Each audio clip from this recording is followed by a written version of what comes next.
Are CIA agents and retired military personnel secretly working in Mexico?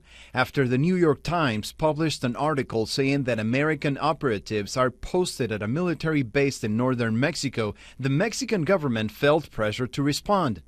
In a statement, the Mexican government admits that there is cooperation, but doesn't confirm or deny American presence at military bases.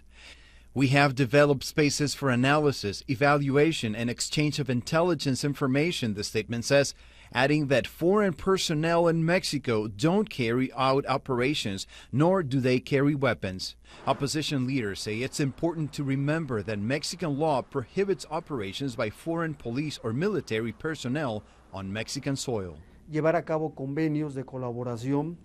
I believe that it's important to sign cooperation agreements, but there has to be restrictions. There has to be clear rules in how we carry out these agreements, and I don't think that has been the case.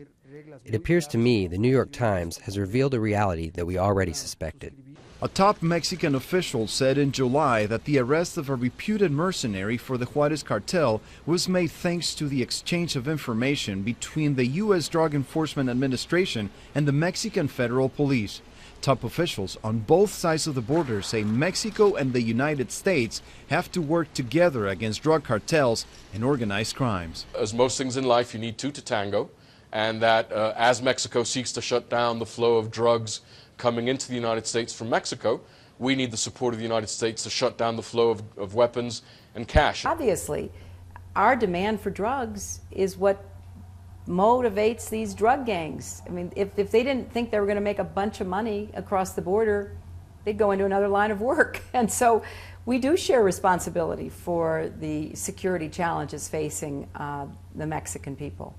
The relationship between Mexico and the United States in terms of law enforcement hasn't always been easy. Earlier this year, Mexico protested forcefully after it was discovered that federal officials in the U.S. had allowed traffickers to buy high-caliber weapons to be shipped to traffickers in Mexico, part of a plan to build a wide-ranging conspiracy case. Some of those guns were used in crimes on Mexican soil. Rafael Romo, CNN Atlanta.